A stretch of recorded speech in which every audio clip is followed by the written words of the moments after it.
Sir बाहर एक आदमी है, उसके हाथ में बंदूक है। क्या? हाँ सर।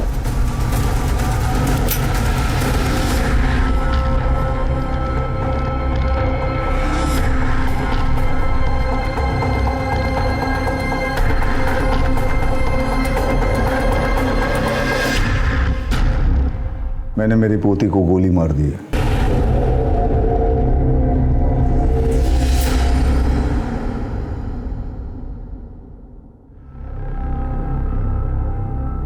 अरे लवकर आटपा, शादी के रिसेप्शन में जाना है कि नहीं? हाँ बाबा झाले माझं, मी तयार आहे। अरे मान ले, जल्दी करो। हाँ बाबा हम तैयार है, वो औरत लोग को पढ़ा इसे ले लो। ठीक है, तो बेटियों को क्यों तैयार किया? बाहर के माहौल में खराब करना है इनको?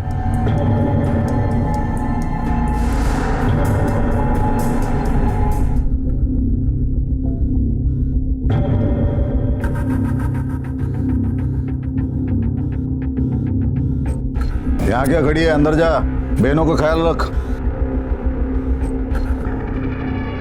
ये पागल एक ना एक दिन किसी को स्वर्गवासी जरूर बनाएगी।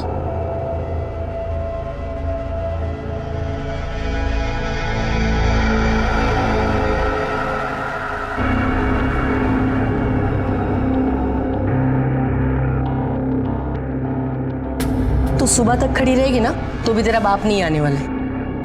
वो तो पी के धुत किसी गटर में पड़ा होगा।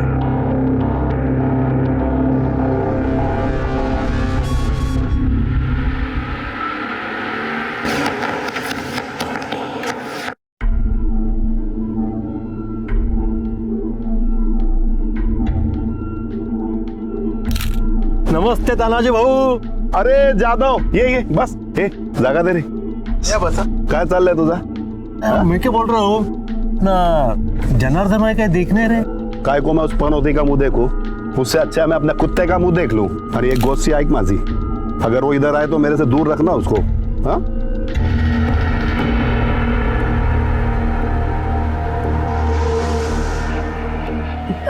बाबा अभी तक घर नहीं आए। ओफ स्टू गुड्डी ऐसे नहीं कर। साक्षी मैं बाबा को ढूंढने जा रही हूँ। तुम सभी लोग घर पे रहना और कहीं जाना नहीं। गुड्डी का ध्यान रखना।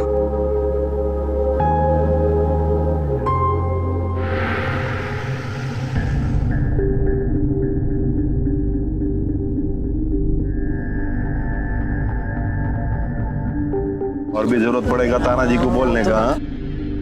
अरे जनार्दन भाऊ, नमस्ते जनार्दन. नमस्कार नमस्कार. बहुत लेट हो गया आने में. हाँ ये औरत लोग का मेकअप में टाइम. अरे ये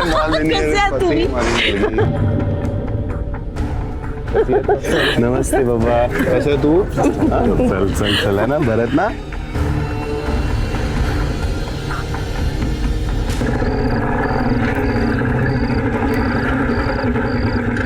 अरे भाई प्रताप जी को देखा कहाँ? हाँ उधर फेंके पड़े. अच्छा ठीक है.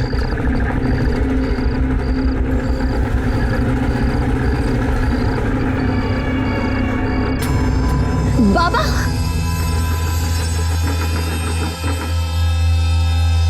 बाबा बाबा बाबा उठो. बाबा बाबा घर चलो. बाबा घर जाना. विवा इन्होंने बहुत सारी पी रखी है, वो ऐसे नहीं मानेंगे. उनको उठा के ले जाना पड़ेगा. बाबा उठिए. बाबा उठो. बाबा उठा. चलो घर जाना है. बाबा चलो. बाबा बाबा घर जाना है. चलो घर चलो. चलिए पहले घर चलते. बाबा बाबा संभालो. चलिए.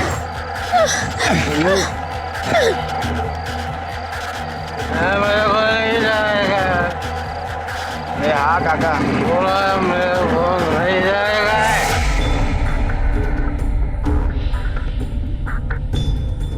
देख संग्राम को देख, कैसा ससुर की गोद में बैठा है.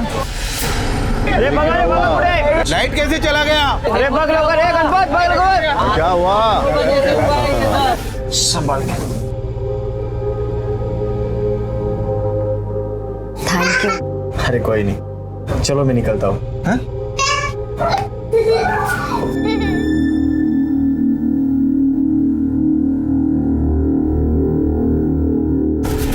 कब मारा तुमने उसे? 1 घंटा पहले? हाँ, इसी बंदूक से मारा विभावरी को। 2 गोली उसके सीने में उतार दी। क्यों मारा उसे? सटक गई थी मेरी। सटक गई थी मतलब? मतलब कुछ नहीं, सटक गई मतलब सटक गई। घर पे उसकी डेड बॉडी पड़ी है, उसे उठवा लो।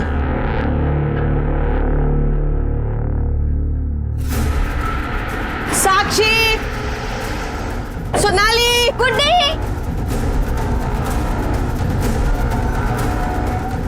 बाबा कहाँ है लड़कियां? कुठेत मुली? बाबा तीनों लड़कियां कहीं दिख नहीं रही। ये दोनों कौन है? मैडम, मैं इनकी बड़ी बहू। मेरी दोनों बेटियां गायब है। मैडम मेरी बेटी भी कहीं दिख नहीं रही है और वो कमरे में खून पड़ा है।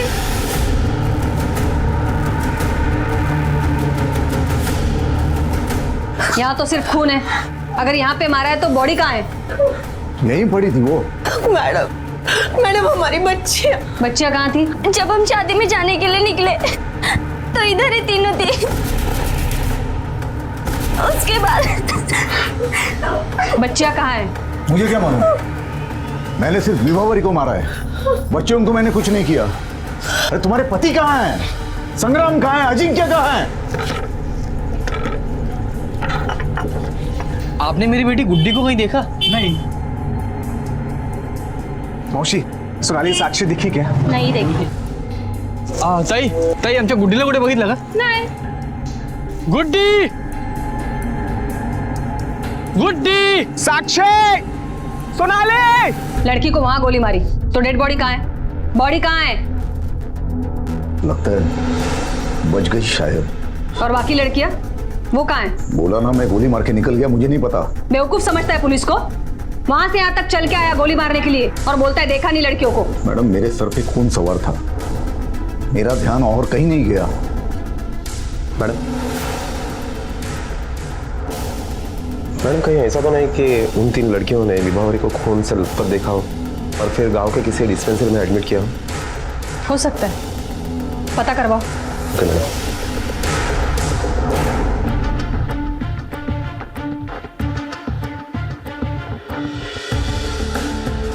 मैडम गांव के सभी डिस्पेंसरी में हमने चेक किया, विभावरी का कहीं भी पता नहीं चला। पवार, बच्चियाँ काफी छोटी है तो उनके लिए ये विभावरी को उठा के डिस्पेंसरी लेके जाना मुश्किल है, पर फिर भी सवाल तो वही रहता है, बॉडी कहाँ है और ये बच्चियाँ कहाँ है? अब चुप भी हो जाओ, मिल जाएगी। अरे तीनों इतनी छोटी है, कहाँ जाएंगी? खेलते खेलते कहीं दूर चली गई होंगी। तुम मत रो। सब तुम्हारे बाप की वजह से हुआ है। पता नहीं क्या समझता है अपने आप को। मैडम मैं उसे मार के यहाँ से निकला, मुझे मालूम नहीं उसके बाद वो कहाँ गई। तुम्हें मालूम सब है, बताना नहीं चाहते हो क्योंकि तुमने उसे मारा ही नहीं है, किसी और का इल्जाम अपने सर ले रहे हो। मैं ऐसा क्यों करूंगा? चल ठीक है, मान लिया तुमने उसे मारा है, वजह क्या थी मारने की? क्यों मारा? तुम्हारे घर से पुलिस स्टेशन आने के लिए 10 मिनट लगते हैं और तुम्हें पूरा 1 घंटा लगा। क्यों?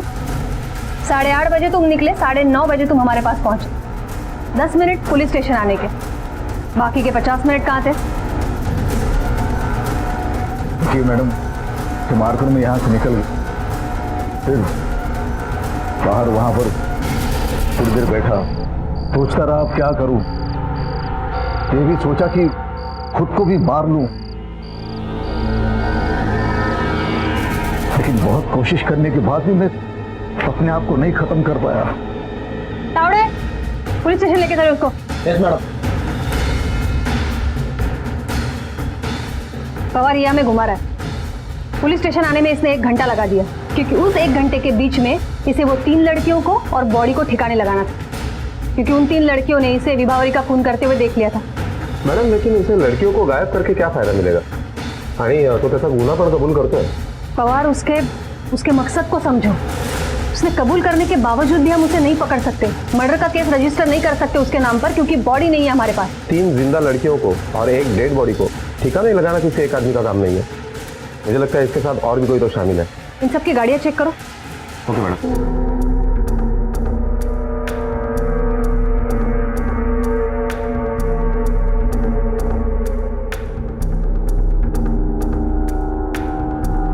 पवार, काही सापडलं?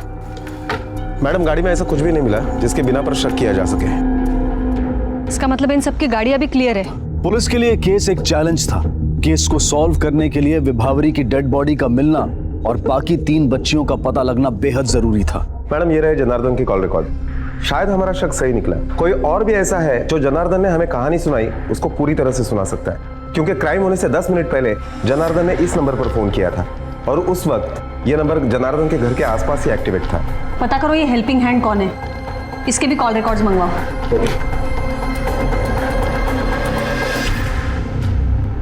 ये सोपान कौन है जिसको तूने घर से निकलने के 10 मिनट पहले फोन किया था? ऊंचा सुनता है क्या? तुझे समझ में नहीं आ रहा है, तू लॉकअप में है। ठीक है, अभी मुंह मत खोल। अब हम पता करवाएंगे कि ये सोपान कौन है और तुझे बताएंगे।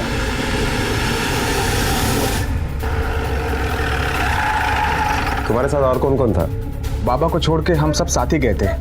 इधर वापस आके देखा तो विभावरी के कमरे में खून पड़ा हुआ था। बच्चियां सब गायब थी। बाहर निकले उनको ढूंढने के लिए और फिर हाँ, सोपान कौन है? वो विभावरी का दोस्त।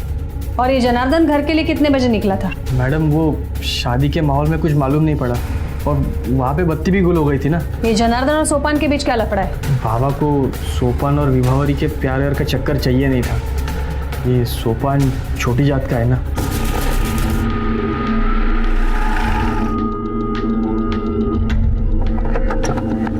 सोपान! सोपान! मैडम पूरा घर विभावरी को समझा रहा था कि वो सोपान का साथ छोड़ दे, पर वो किसी की बात नहीं सुनी। मैडम सोपान गायब है, बहुत जगह पे ढूंढा, कहीं नहीं मिला।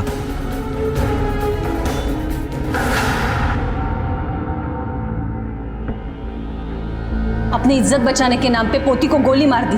जब तक मैं जिंदा हूं अपने खानदान की इज्जत मिट्टी में नहीं मिलने दूंगा मैं। चलिए बात तो समझ में आई, पोती को क्यों मारा? सोपान को क्यों फोन किया था? उसे अकल सिखाने के लिए। अकल सिखाने के लिए कि धमकाने के लिए? वो आप जो भी समझो, लेकिन सच बात तो ये है कि उसी की वजह से ये खून खराबा हुआ है। खोटा बोलत नहीं है मी, चाहिए तो पूरे गांव से पूछ लो। जो भी किया है छाती ठोक के खुद से आपको आके बताया है। अब तक तो तूने एक खून कबूल किया है जिसकी अब तक बॉडी भी नहीं मिली। बाकी तीनों पोतियां कहाँ है तेरी? और वो सोपान भी गायब है, मार दिया क्या उसे भी? अगर उसे मारता तो वो भी छाती चौड़ी करके आपको आके बताता था। हमारा संविधान समाज के हर व्यक्ति को, चाहे वो स्त्री हो या पुरुष, जाति और धर्म के भेदभाव को नकारते हुए बराबरी का हक देता है। लेकिन इसके बावजूद आज भी न जाने कितने लोगों के मन में रूढ़िवादी सोच अपनी जड़ें बनाए हुए है। आज भी बहुत से लोगों के घरों में न तो नारी के लिए कोई सम्मान है और ना ही एक दूसरे के लिए बराबरी की भावना। ऐसे लोग धर्म और जात को इंसानियत से बड़ा मानते हैं। अपनी ऐसी सोच पर उन्हें घमंड भी है और अपने इसी घमंड के लिए वो कुछ भी कर सकते हैं। किसी लड़की पर कोई भी इल्जाम लगाकर उसे मौत के घाट उतारा जा सकता है। मैडम सोपान के भी कॉल रिकॉर्ड आ गए हैं और इस कॉल रिकॉर्ड के मुताबिक जनार्दन सोपान का मालिक नहीं था, बल्कि सोपान और ही किसी के छत्र छाया में था। किसकी? जनार्दन की बहू मालिनी। मालिनी और सोपान के बीच में अक्सर बातें हुआ करती थी, बल्कि कत्ल के दिन भी मालिनी ने सोपान को कॉल किया था। ये सोपान का चक्कर अगर विभावरी से चल रहा था तो मालिनी से इतनी बात क्यों करता था? पवार फैमिली से पहले पड़ोसियों से पूछताछ करो कि माजरा क्या है। क्या बोले साहब, मालिनी तानाजी शिंदे की लड़की है, बाप जैसी अकड़ है उसमें। कुछ दिन पहले इनमें बहुत दोस्ती हुआ करती थी, जमीन के वजह से इनमें आपस में झगड़ा होने की वजह से तनातनी चल रही है। अभी तो जनार्दन के बेटे के साथ शादी हुई ना, बेटी तो अपने सगे बाप की ही साइड लेगी। और इसी बात से उन दोनों में झगड़ा हुआ करता था। ये जमीन पहले भी मेरी थी, अभी भी है और आगे भी रहेगी, समझा? तो ये तेरा लोफर गिलेना मेरे ऊपर नहीं चलेगा, समझा? इस तरह से झगड़ने से समस्या का हल नहीं होता है, ये बात सारी बैठ के भी तो हो सकती है। तो समझाओ इसको पहले। अरे समझा, मेरे को क्या समझाने?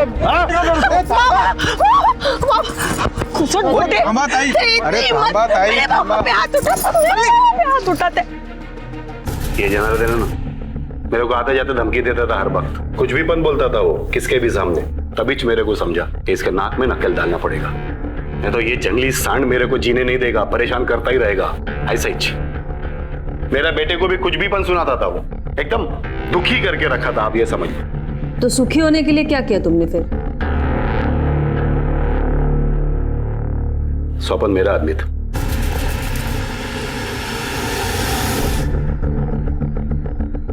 स्वपन को हम लोग ने ही उसके घर पे काम पे भेजा था, मैंने और माली ने, ताकि वो उसके साथ कुछ कांड करे। और बिरादरी वाले और गांव वालों को मैं तैयार करूं ताकि वो उसके मुंह पे थूके। और मौका मिला मुझे उस दिन, शादी के रिसेप्शन वाले दिन। इधर खड़े रह के रुआब झाड़ रहा है तू, लेकिन तेरे घर में जो बेशर्मी हो रही है उसका क्या?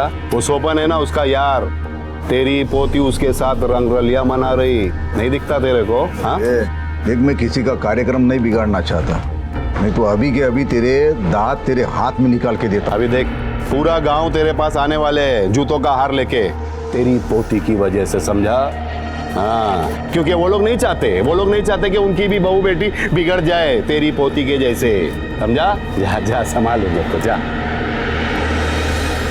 इसी मौके के लिए तो मैंने स्वपन को वहां पे रखा था। मैंने देखा कि जनार्दन यहां से गुस्से में निकला है।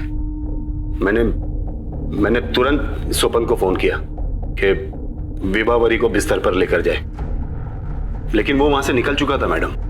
लेकिन हाँ मैडम, वो उससे पहले उसके साथ ही थी विभावरी। तुम्हें कैसे पता वो विभावरी के साथ था? वो जब घर से निकला था तब उसने मुझे फ़ोन किया था और उसने मुझे ये भी कहा था कि बाबा ने जो कुछ बताया वैसे वो कुछ भी करने वाला नहीं है। और उसने मुझे ये भी बताया था कि वो विभावरी से सचमुच में प्यार करने लगा है और फ़ोन काट दिया। उसके बाद जनार्दन ने क्या देखा घर में, क्या किया और क्यों किया, हमें कुछ नहीं मालूम मैडम। मैं घर पहुंचा।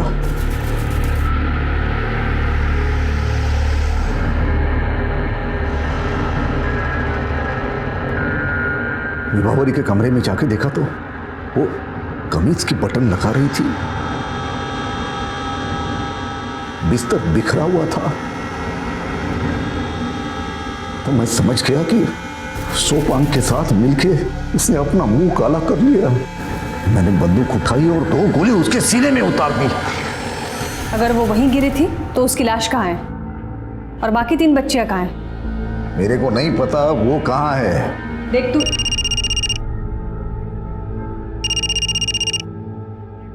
हेलो,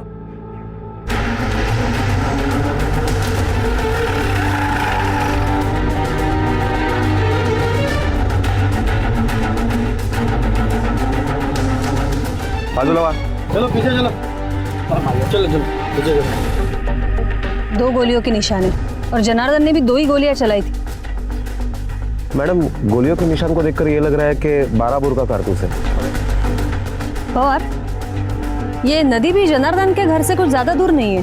दरअसल मैडम, ये जगह जनार्दन का घर और शादी का पंडाल इसके बीच में आती है। एक जगह से दूसरी जगह जाने के लिए दूसरा कोई ऑप्शन भी नहीं है, यहीं से होकर जाना पड़ता है। एक काम करो पवार, विभावरी के घर वालों को खबर कर दो, बॉडी पोस्टमार्टम के लिए भेजो। और सबसे अहम बात, जनार्दन पर मर्डर का केस रजिस्टर करो। Okay madam. वो विभावरी जो सिर्फ एक अच्छी बेटी होने का फर्ज अदा कर रही थी, उसे अपनी सफाई का मौका दिए बिना ही जनार्दन ने मार दिया। आखिरकार जनार्दन पर हत्या का केस दर्ज हुआ, लेकिन अगर जनार्दन की माने तो उसे पता ही नहीं था कि विभावरी वहां से कब और कैसे गायब हुई। क्या विभावरी वाकई जनार्दन की बंदूक से चली गोलियों से मारी गई थी, या फिर इसके आगे का रहस्य कुछ और था? और इसी वजह से पुलिस की संदिग्धों की लिस्ट में सोपान, मालिनी, तानाजी और जनार्दन सभी मौजूद थे। पवार, पोस्टमार्टम के हिसाब से विभावरी का खून गोलियां चलाने से नहीं, गला दबाने से हुआ है। अब गोलियां चलाने के बाद गला दबाने का चांस तो जनार्दन का हो ही नहीं सकता। पवार, अगर ये जनार्दन 2 गोलियां चला सकता है तो और भी गोलियां चला सकता था। उसके बावजूद भी वो लड़की जिंदा थी, इसका मतलब है किसी और ने आकर उसका गला दबाया है। पवार, ये जनार्दन को तोड़ना पड़ेगा। ये हमें पूरा सच नहीं, आधा सच बता रहा है। मैडम, जनार्दन सावंत कभी झूठ नहीं बोलता। मैंने बोला है आपको, मैंने 2 गोलियां मारी, उसको उधर ही छोड़ दिया और वहां से मैं निकल गया। वो 3 लड़कियां कहाँ हैं मुझे नहीं मालूम। अब 10 बार पूछोगे तो वही बोलूंगा, 50 बार पूछोगे तो भी वही बोलूंगा। तो बच्चियां गायब हुई ये पता ही नहीं तुम्हें? कैसे पता होगा मैडम, मैं तो इधर आ गया था। मुझे चिंता है तो सिर्फ मेरी गुड्डी की। क्यों? बाकी बच्चियों की चिंता नहीं है? उनकी चिंता करके क्या करे मैडम, वो भी बड़ी होकर विभावरी के जैसे पराये मर्दों को अपने ही घर में बुला के इश्क लड़ाएंगे। लेकिन मेरी गुड्डी दिमाग से थोड़ी कमजोर है, बहुत भोली है, उसे कुछ नहीं समझता।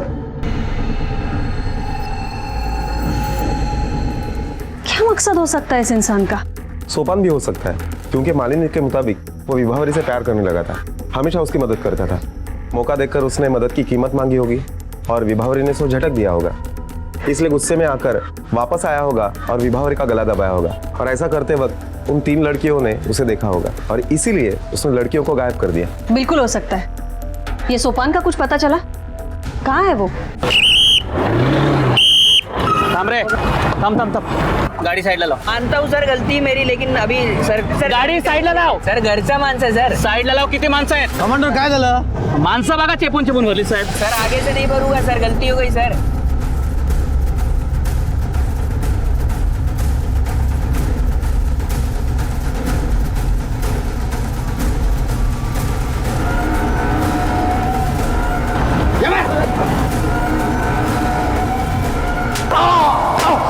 वो तानाजी और मालिनी ने मेरे को विभा के साथ कांड करने का काम दिया था। उनको वो जनार्दन को बेइज्जत करना था। मैं उधर गया भी यही सोच के था, पण ती मुलगी खूप चांगली होती साहेब। वो अपने बाप का बहुत ख्याल रखती थी, उसे अपने खानदान की इज्जत के भी बहुत फिक्र थी। वो कभी मेरे को हाथ नहीं लगाने दी, मेरे को बहुत अच्छा दोस्त मानती थी वो। और बात दोस्ती से आगे नहीं बढ़ी तो गला दबाकर मार डाला उसको? मैडम मैं उसको कैसे मार सकता हूँ? मैं तो उसे प्यार करने लगा था। और रोज की तरह उस दिन भी हम उसके बेवड़े बाप को ढूंढने गए थे। बहुत ढूंढने के बाद उसको घर ले आए थे मैडम। यहाँ तक की कहानी मालूम है हमको, और इसको बिठा के रखो जब तक आगे की कहानी नहीं सुनाता।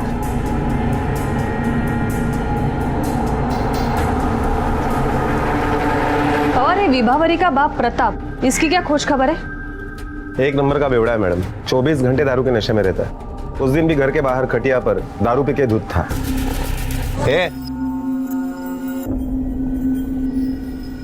उठ रे, उठ, अरे उठना। वो इतना पिया हुआ था कि उससे हिला भी नहीं जा रहा था। वो क्या बंदूक चलाएगा? अभी भी कहीं पर दारू पी के गटर में पड़ा होगा। अपनी बेटी की मौत का गम भी नहीं है उसे। और यही एक बात हैरान करने वाली है, इस फैमिली में किसी को किसी की पड़ी ही नहीं है, लेकिन कातिल बाहर का नहीं हो सकता, क्योंकि किसी बाहर वाले को बचाने के लिए जनार्दन सूली पे नहीं चढ़ेगा। मैडम फिंगरप्रिंट्स की रिपोर्ट आ गई है। इस रिपोर्ट के मुताबिक बंदूक पर 2 लोगों के उंगलियों के निशान है। एक तो जनार्दन के है और दूसरे किसी बच्चे के है। गुड्डी दिमाग से थोड़ी कमजोर है।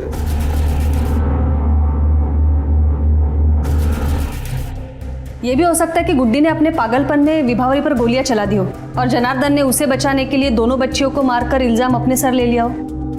अच्छा पवार, ये शादी का वीडियो देखा तुमने? जनार्दन कब तक है वहां पे? मैडम वीडियो से ज्यादा कुछ पता नहीं चल पाया, क्योंकि लाइट जाने की वजह से वीडियो शूटिंग नहीं हो पाई थी। और लाइट आने के बाद जो फोटो निकाले गए उसमें ज्यादातर दूल्हा और दुल्हन ही थे। इसका मतलब हमारे पास कोई सबूत नहीं है कि वो वहां से 8:15 या 8:20 के बीच निकला था। और ऐसे 2 लोग हैं जो जनार्दन को इस काम में मदद कर सकते हैं, जो गुड्डी से बेहद प्यार करते हैं, और वो दोनों हैं उसके माँ बाप अजिंक्य और सुचित्रा। मालिनी, ये काहीतरी खाऊन घे।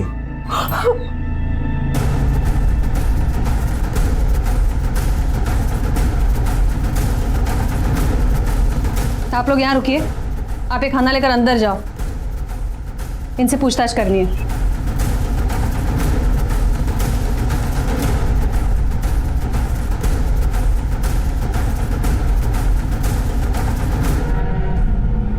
तुम्हारी बेटी गुड्डी उसी दुनाली बंदूक से खेलती थी जिससे विभावरी का खून हुआ?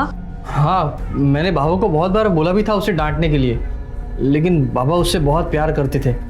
लेकिन बाबा की एक बार बोलने पर वो बंदूक दे भी देती थी। आजोबा की बात मानेंगे ना? दे दे दे।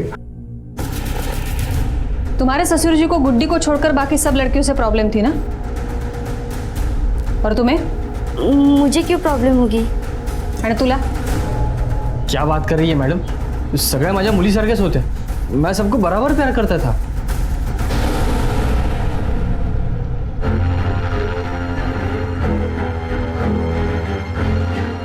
अब अंदर आइए जरा मेरे साथ।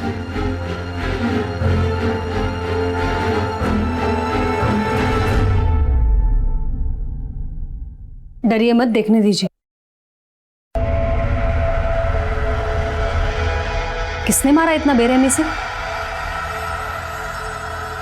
बोलिए, डरिए मत, कहिए किसने मारा है? गुड्डी के पापा ने। इसी तरह जानवर के जैसे हमेशा पीटते हैं। औरत को समझते ही नहीं। किती वेळा विचार आला मनात कि अपनी जान ले लूं, लेकिन मेरे जाने के बाद मेरी गुड्डी का क्या होगा, कौन देखेगा, ये सोचकर रुक गई। देखिए आप शांत रहिए, रोइए मत। बाहर क्यों नहीं आना?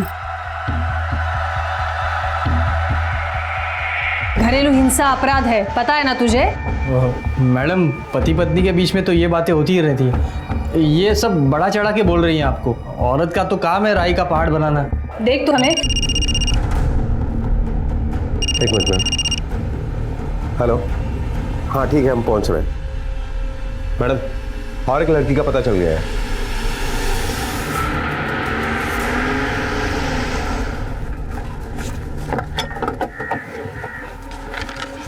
मैडम, गुड्डी के फ्रॉक के ऊपर जो खून के निशान पाए गए, ये उसकी फॉरेंसिक रिपोर्ट है। मैडम, इस फॉरेंसिक रिपोर्ट से यह पता चलता है कि गुड्डी के फ्रॉक के ऊपर एक नहीं 3 लोगों के खून के निशान है। गुड्डी, अभी हमें बताओ, तुमने विभावरी ताई को मारते हुए किसको देखा था? याद है? याद है?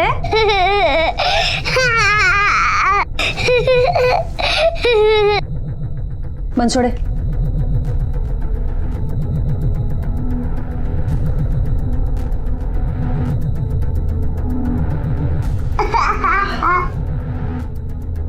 लावा में दे दो।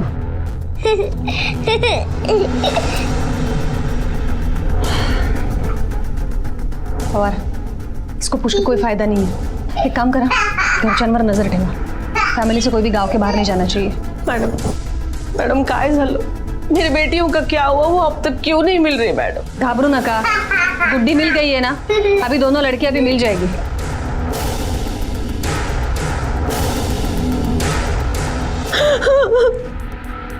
ये विभावरी की डेड बॉडी हमें नदी के पास मिली। हो सकता है उन दोनों लड़कियों को भी उसी नदी में बहा दिया गया हो। पवार, एक काम करा, ये नदी के साइड में जितने भी पुलिस स्टेशन हैं, उन सब में साक्षी और सोनाली का लापता होने का और मर्डर होने का अलर्ट भिजवा दो। Okay madam. उस घर में ऐसा कौन है जिसको विभावरी से इतनी नफरत है? कहीं कातिल उसका अपना बाप प्रताप तो नहीं है? लेकिन मैडम, वो उसे किस रंजिश में मारेगा? क्योंकि उस दिन तो उसकी हालत दारू पी के धुन था, यही ना? और हो सकता है वो हमसे झूठ बोल रहा हो, नाटक कर रहा हो। वो अपनी बेटी से नहीं, बाकी लड़कियों से शायद नफरत करता हो। नफरत किस वजह से है, ये तो वो खुद ही हमें बताएगा। देखो कहाँ पी के पड़ा है, उठा के लेके आओ उसको। Okay madam. जनार्दन, तानाजी, सोपान और मालिनी से होते हुए पुलिस के शक के दायरे में मासूम गुड्डी भी आई और अब उनका शक था प्रताप पर। लेकिन क्या एक सगा बाप अपनी बेटी का कत्ल कर सकता है? उस बेटी का जो कि एक माँ की तरह से उसका ध्यान रखती थी, और वो भी उस हालत में जब वो उसके सामने घायल पड़ी हो, मौत से जूझ रही हो। और अगर हाँ, तो सोचने वाली बात है कि वो नफरत कितनी गहरी होगी। क्या तुम्हें ठीक से याद है वाकई प्रताप नशे में धुत था? हाँ मैडम, उसने बहुत पी रखी थी। मैं और रिभा ने बड़ी मुश्किल से उनको घर पे छोड़ा था। घर पे और कौन कौन थे? वैसे मैं अंदर नहीं गया था, लेकिन हम घर पहुंचे थे ना, तब तीनों बच्चियां बाहर आई थी। सो जाइए।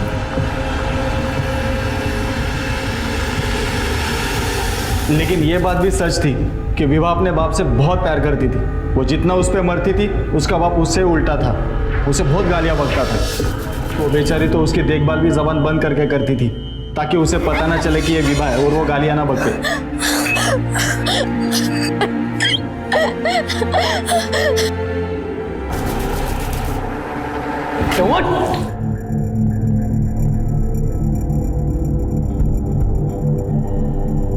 तूने मारा तीनों लड़कियों को? बोल। मालूम नहीं मेरे को कुछ नहीं पड़ता मैडम। हाँ, वो उस दिन वो सोपन और विवाह मेरे को घर लेकर आई और उधर वो बार में सुलाया मेरे को। ये आया था उधर शायद। उठ रहे। अब वो कुछ तो बात कर रहे थे मैडम, मुझे अपन पिया हुआ था ना।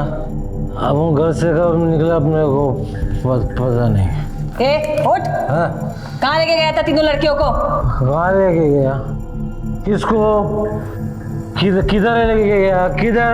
तुझे पता है विभावरी मर गई है, खून हो गया है उसका।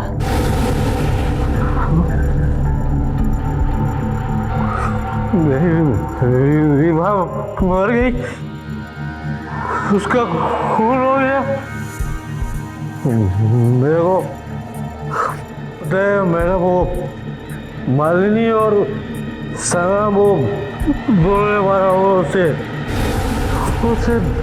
बहुत परेशान करते हैं, बहुत परेशान।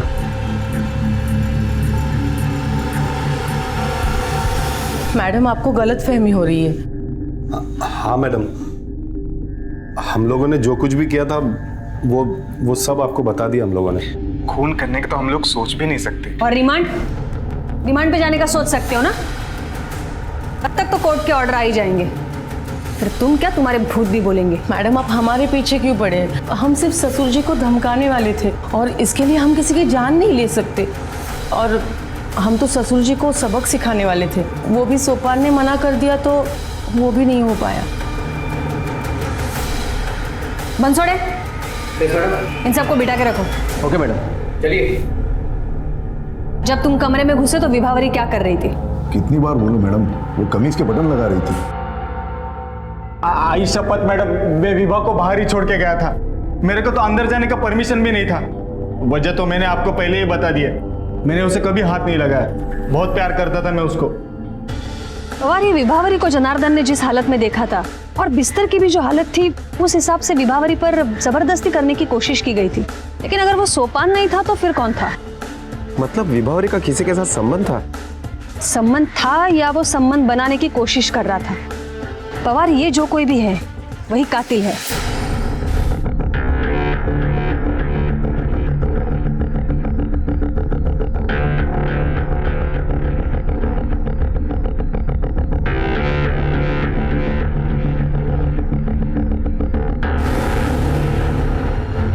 वो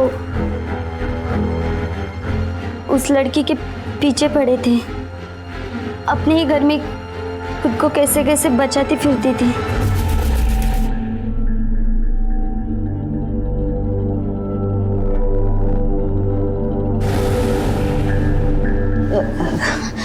काका कुछ चाहिए आपको?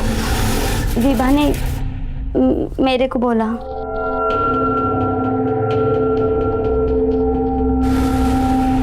बात इतनी बढ़ गई थी कि ससुर जी तक को मालूम पड़ा, पर उन्होंने उनको डांटा नहीं, बल्कि विभा को ही डांटा। खोटा बोलते है, खोटा बोलते है। तेरा काका तेरे पे डोरे डालता है? तू खुद अपने काका पे डोरे डालती है और उल्टा बोलती है। मुझे अच्छे से मालूम है तेरा चरित्र क्या है।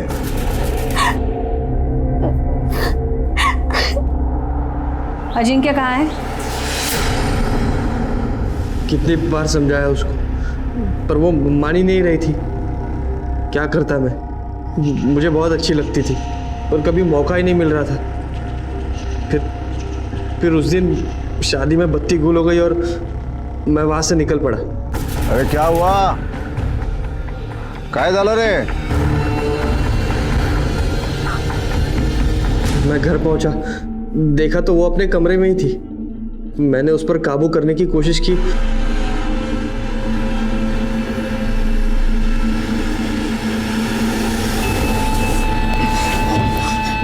काका आप क्या?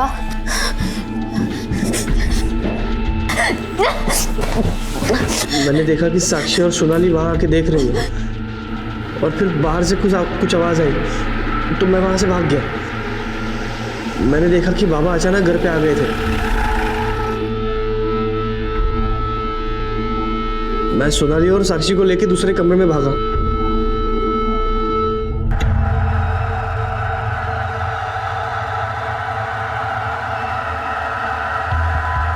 बाबा बंदूक लेके विभावरी के कमरे में गए तो मैं चुप के वहीं से देख रहा था। विवाह!